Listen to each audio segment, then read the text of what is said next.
Ces derniers temps, j'ai vu plusieurs personnes chercher des recommandations d'afro-fantasy francophone sur les réseaux. C'est aussi une question qu'on me pose souvent. Mélodie, n'aurais-tu pas des romans francophones à recommander lorsque tu parles d'afro-fantasy? Du coup, dans cette vidéo, j'aimerais vous présenter plusieurs romans d'afro-fantasy francophone que j'ai lus et que vous pourriez peut-être prendre plaisir à découvrir.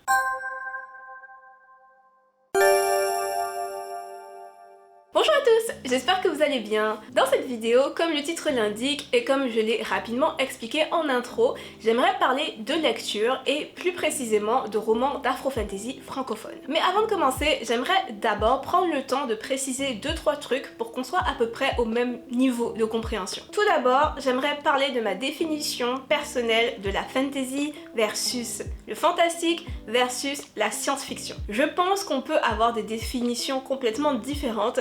Donc j'aimerais prendre le temps d'abord de vous expliquer quelle est ma définition personnelle de ces différents genres littéraires. Ensuite, j'aimerais rapidement expliquer qu'est-ce que j'entends lorsque je parle de roman d'afro-fantasy. Alors pour moi, un roman de fantasy, c'est un roman qui se déroule dans un univers complètement inventé. Il peut y avoir de la magie, il peut ne pas y en avoir, il peut y avoir des créatures fantastiques, il peut ne pas y avoir de créatures fantastiques. L'important étant que l'histoire se déroule dans un monde complètement inventé dont les règles sont différentes d'une autre. Pensez par exemple au Seigneur des Anneaux ou alors au Trône de Fer. Pour moi, un roman qui se déroule dans notre monde ou alors un roman qui se déroule dans un endroit qu'on peut facilement situer dans notre monde n'est pas un roman de fantasy. Même si à un moment donné les personnages se retrouvent dans un monde imaginaire, si notre monde existe dans ce récit, pour moi on n'est pas dans de la fantasy, on est dans du fantastique ou dans de la science-fiction. Maintenant que tout cela est dit, maintenant qu'on sait à peu près ce que j'entends lorsque je parle de fantasy,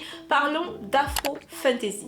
Qu'est-ce que c'est l'afro-fantasy et d'où ça vient ce terme exactement? Alors il faut savoir que l'afro-fantasy, contrairement à l'afrofuturisme, c'est un terme qui est né avant tout à des fins de marketing. C'est un terme né aux États-Unis pour différencier les romans de fantasy écrits par des auteurs noirs et inspirés de cultures africaines ou afro-descendantes. Je sais qu'il y a des gens qui ne comprennent pas pourquoi on aurait besoin de créer une autre catégorie ou alors de créer un terme spécifique pour ce genre d'histoire de fantasy. Le fait est que ce terme aide les lecteurs qui seraient intéressés par ce genre de récit à les trouver plus facilement. Donc le terme afro-fantasy, c'est un terme qui permet juste de rendre la recherche plus facile pour les lecteurs et de mettre davantage en évidence les auteurs afro qui sont souvent invisibilisés dans les genres de l'imaginaire. Sachant cela, dans cette vidéo, j'ai quand même décidé d'utiliser une version simplifiée de la définition de l'afro-fantasy, tout simplement parce que si je n'avais pas fait ça,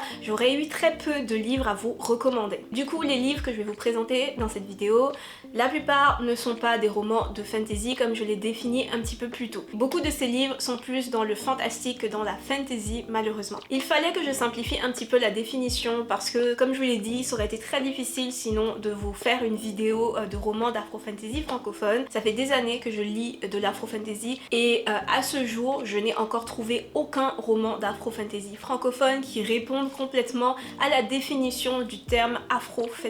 Là, je m'excuse, je vais faire un petit peu de promo pour moi-même, mais je pense que ma série La Semeuse de Vent est peut-être ce qui se rapproche le plus de cette définition, alors que les éléments afro dans le world building de La Semeuse de Vent sont quand même assez légers. Au niveau de l'inspiration afro dans cette série, on est plus du côté de Song of Legends Lost que de Sang et de Rage. Pour celles et ceux qui ont lu ces deux ouvrages. Mon prochain roman, une fantasy en un tome d'inspiration caribéenne, se rapprochera un petit peu plus de la définition de l'afro-fantasy. Donc si c'est quelque chose qui pourrait vous intéresser, n'hésitez pas à vous abonner à cette chaîne ou alors à me suivre sur Instagram pour être averti lorsqu'il sortira. Et si vous connaissez des œuvres d'afro-fantasy francophone du style de Sang et de Rage ou alors des Immortels ou encore de Léopard Noir, Loup Rouge, n'hésitez pas à les recommander dans les commentaires, que ce soit en auto-édition ou alors en édition traditionnelle. Je pense que je vais pas être la seule à apprécier une bonne recommandation d'afro-fantasy francophone. Bon, tout cela étant dit, et j'ai déjà tellement parlé, vraiment je suis désolée,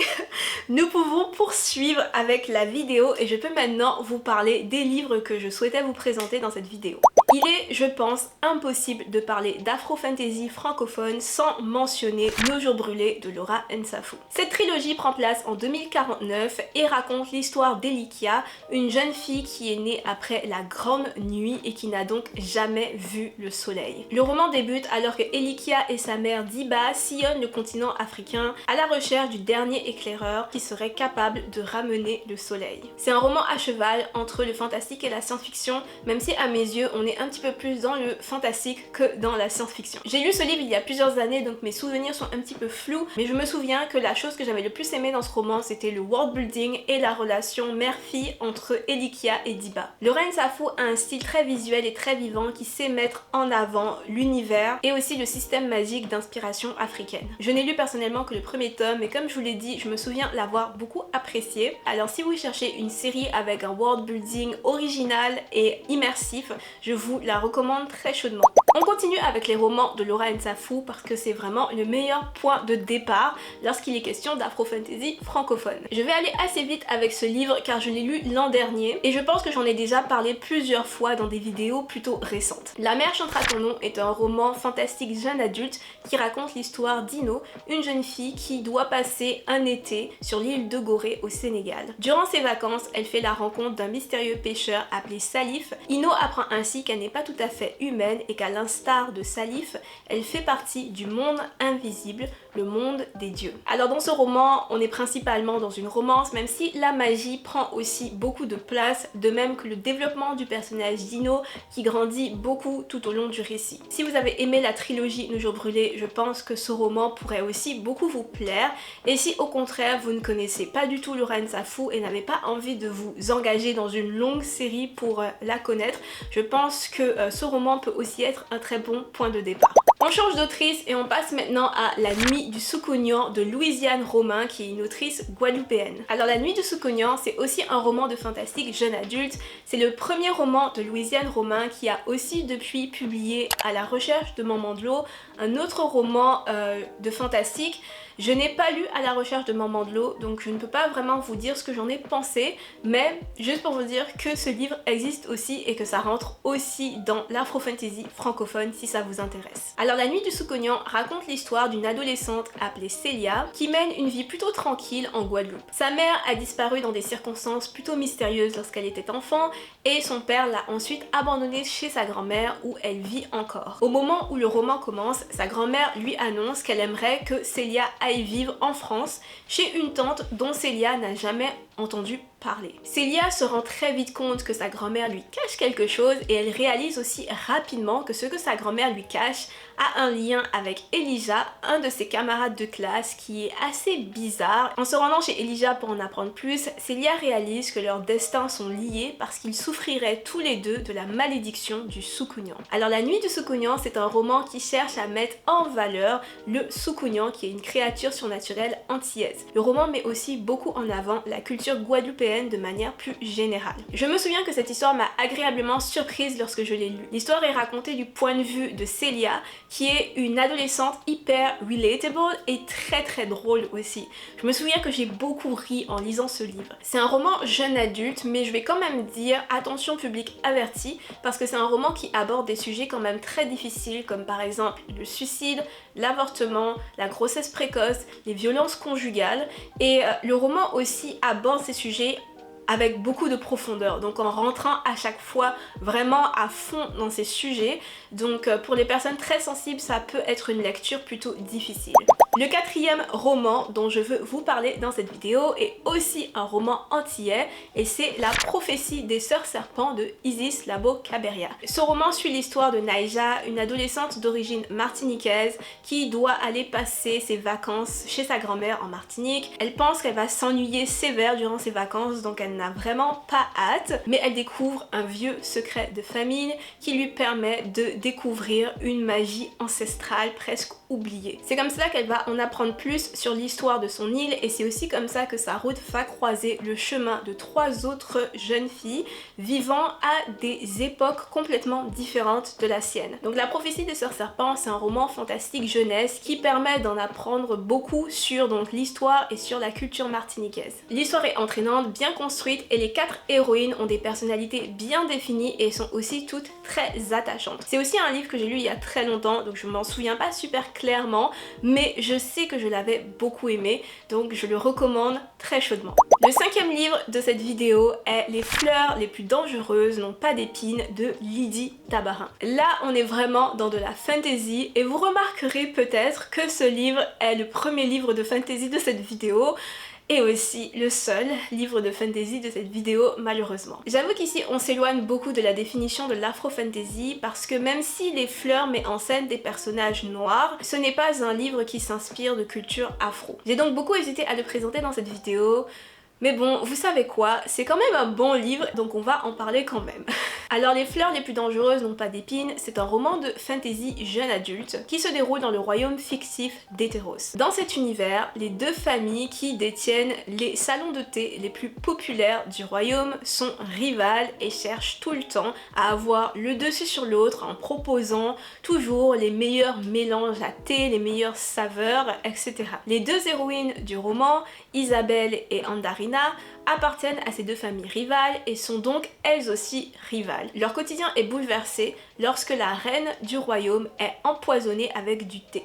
Leurs 2 familles sont accusées et Isabelle et Andarina vont donc devoir se battre pour disculper leur famille. Si vous aimez les romans de fantasy avec des univers envoûtants et avec des systèmes magiques originaux, je pense que vous allez vraiment beaucoup aimer ce roman. En plus, si vous aimez les romances lesbiennes, je pense que ce livre pourrait aussi vous satisfaire parce qu'il y a une romance plutôt mignonne, une romance enemies to lovers entre Andarina et Isabelle. Je pense que je peux comparer ce roman au Trône de Jasmin au niveau romance, intrigue politique complexe. Je pense que ces 2 livres se rejoignent beaucoup. C'est une fantasy jeune adulte beaucoup plus conventionnelle que les autres livres que je vous ai présentés dans cette vidéo. Donc n'hésitez pas si c'est ça que vous recherchez. Et enfin, la 6e et dernière recommandation de cette vidéo est assez spéciale parce que c'est le seul livre de la liste que je n'ai pas lu. Habituellement, j'évite de recommander des livres que je n'ai pas lus tout simplement parce que je ne vois pas l'intérêt.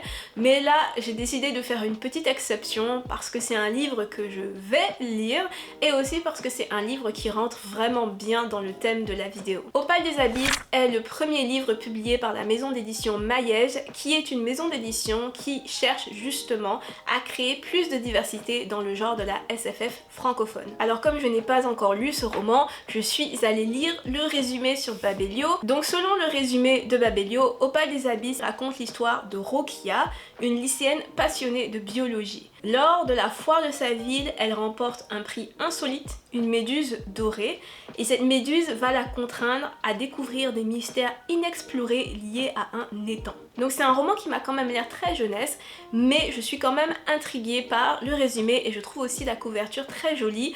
Du coup j'ai très hâte de découvrir cette histoire. N'hésitez pas à suivre la maison d'édition sur les réseaux sociaux, sur Instagram. Je pense qu'ils annonceront bientôt d'autres sorties et que la mission de cette maison d'édition est vraiment super intéressante et qu'on a besoin en fait de ce genre de maison d'édition, de ce genre de projets éditoriaux en édition francophone. Et voilà, c'est déjà malheureusement la fin de cette vidéo. J'espère qu'elle vous aura plu, j'espère qu'elle vous aura permis de découvrir de nouvelles histoires, de nouveaux auteurs. Comme je l'ai dit au début de la vidéo, si de votre côté vous avez des recommandations de romans d'afro-fantasy francophone, n'hésitez pas à les laisser dans les commentaires. Je suis toujours ouverte à ce genre de recommandations et je pense que ma communauté aussi. Aussi dans cette vidéo, je n'ai pas parlé de science-fiction parce que c'était pas vraiment le thème, mais au niveau de la science-fiction, pour les personnes qui seraient intéressées, il y a les livres de Michael Rock qui pourraient être intéressants à découvrir. Et aussi du côté du fantastique slash réalisme magique antillais, il y a certains romans de Maryse Condé qui ont des éléments donc fantastiques, magiques, comme par exemple Moi Tituba sorcière ou encore Célanir Coucoupé dont j'ai parlé il y a très longtemps dans une très vieille vidéo et que je me souviens avoir beaucoup aimé. Donc je sais que ces livres-là, c'est généralement pas le genre de livre que les fans de fantasy et les fans de fantastique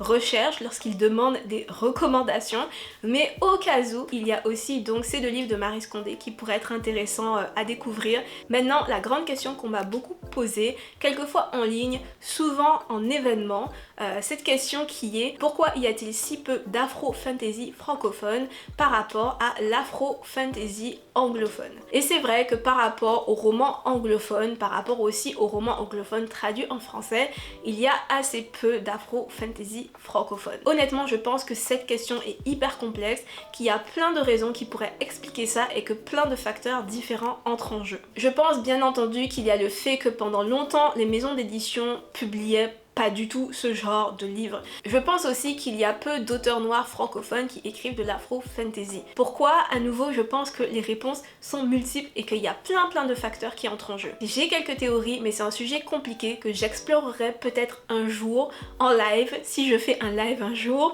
ou alors dans une vidéo de style réflexion. Mais de toutes les façons, je suis optimiste. Les œuvres d'afro-fantasy anglophones sont de plus en plus nombreuses, elles ont du succès, elles se vendent, et je pense que dans une certaine mesure, ça inspire les auteurs comme les éditeurs. Je suis donc certaine que les œuvres d'afro-fantasy francophones suivront bientôt. Et sur ces mots, un grand merci d'avoir regardé cette vidéo jusqu'ici.